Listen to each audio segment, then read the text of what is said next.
Thank you for summarizing the motivations behind. I'm really happy to be here and honored to be with this amazing activists and also researchers. So it's really a privilege to be able to communicate with peers with different places, and also having the chance to learn maybe first with some others that had a bit of experience. So that's really great. I also congratulate that you have gone through the self-development process and this vision that made you come here and share this platform with other like-minded people. So maybe I will just introduce myself. I guess you know Eunji enough, but well, maybe you can also introduce yourself a bit later. So, well, I'm a researcher. I would define myself as a researcher.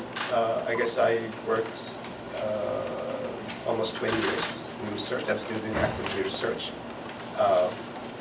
And last few years, I have been starting living in Netherlands, also initiating organization, which main focus is about how we could use AI, machine learning, data science in a more conscious way, giving changes towards decentralization and democratization and what it means. That's called AI. It's an organization of different members around Europe, mainly at the moment. But I'm also recently a member of Dark Matters Lab. It's really great community to be. I'm also helping other startups. One of them is big data driven startup. I'm a kind of managing partner, and objection is again how we can look into regulations and control big data in terms of applying to regulations and fraud in financial markets, basically. So I have also worked and lived in different places like Iceland, US, Spain, and some research centers in Italy and Syria. But it's in the end the driving activism that puts us in connection and together. And while we work with data or with anything, it's important to have the conscious choices that we make. I think that's also possibly that's what brings us together. Like in my personal life, the decision and the choice in the methods I work and I present led different paths. For instance, it was kind of ethical decision that maybe having conflict with my professor while I was doing my first PhD was intentional in computer science, and I had to leave because I didn't want to present some paper which has some difficulty. But at the same kind of desire to do something meaningful led me to do unintentional 2 PhDs, but it wasn't really important. The important was being able to do some research involved in it. So today we are going to have some bit of experience sharing on this. I guess I have. Can I use this other microphone? Great, thanks. Yeah. So the agenda looks like this. Is it a bit? It's a bit heavy, but we're trying to make it lighter as much as possible. Yeah, thanks. So I will give the microphone back to Eunji. She's going to do the framework that we need to go through, because the point is, when we work with data, when we work with activism, which is data-driven, evidence-driven, how we can actually build up the story. Sometimes we could build up the story looking into a specific case with a grand idea, with a theory, and then we will go look if this theory makes sense, and then and this will lead us some story building, But in some other cases, we may have a concern. We may have a reason, we want to share something, or we need to change, but we don't know how. And we may be exploring cases, evidences, and stories, and data. And then while looking into that, we may discover the story. So I guess Eunji will give both sides, will give more about how you go and design a certain degree and certain planning where you have an idea and then you want to build up. I will give very bad examples. So this is also the purpose of this the meeting, and so it will be whatever Eunji says I have doing wrong. So you possibly will be finding out that and also looking into how that these kind of cases could have been better put into a storyline. So because it's my personal experience, I like to discover, go into processes, and then after spending so much time and insights and coming up with a story, but it's not I've seen my experience, it's not the good ones. So I would like to suggest listening Eunji carefully, and also I'm also trying to learn from her and to see how we can combine these two approaches with examples. Okay. You can use that.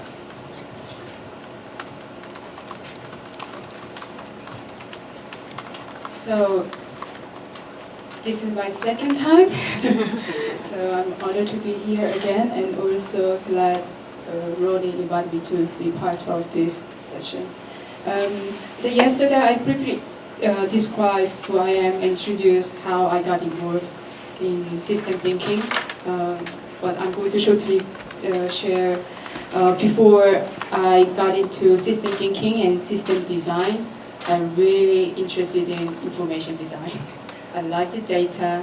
It feel like design become functional object in visual term. So briefly, I had experience to work with amazing data scientists and statisticians and explore how to use visual communication to tell the story, and at the same time represent the data set in a communicable format. So what I share is just what I learned, and this is not the truth, and briefly share some insight what I got from my early career.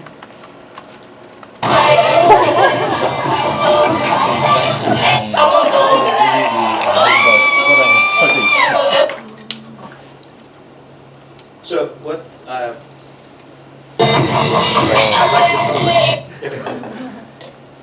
so what we are seeing here, basically,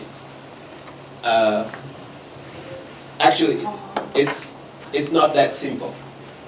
So we see a video where the guy's just having fun, and really having fun, and then people joining it. I know if you have looked into that. I was curious, and I was just searching for the video. I have seen that, but he has been trying it like all day until he got this point. So many times people were not going, making fun of him. They were just going back, and then after certain points, he kept, because he didn't care. He believed in something, enjoying the moment, and then so many trials, and then even there are several cases where someone is about to join in, and they back off, and then he keeps doing it. He's always friendly. He's always open.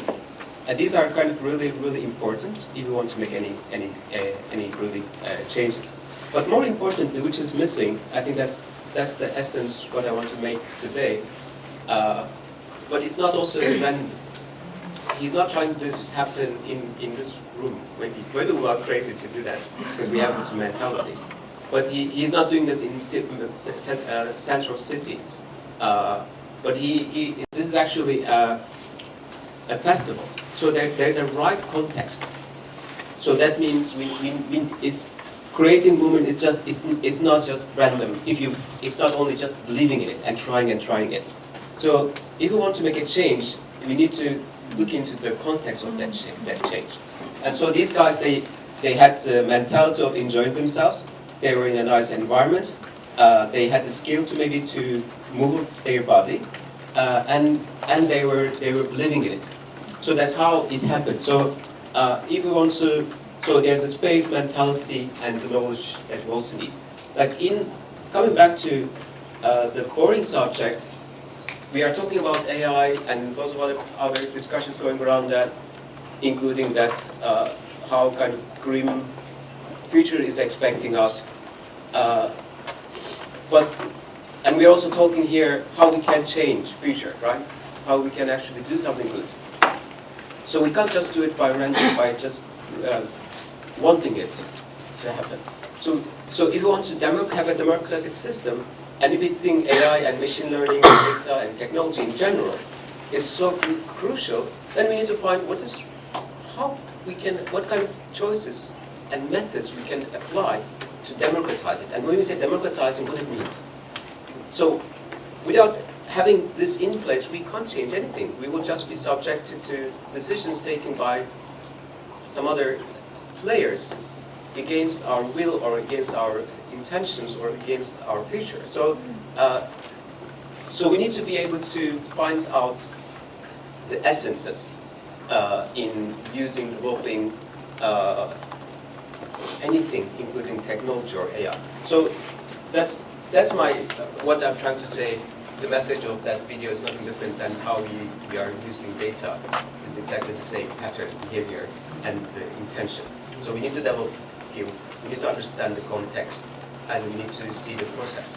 So, like, if I go back to basic, the components, the ingredients of the tech AI or machine learning or data science, or whatever you like to call it, it's basically using data is the important part of it. So, and we need to have some kind of at the moment just advanced statistical relations, not in the sense of intelligence we expect.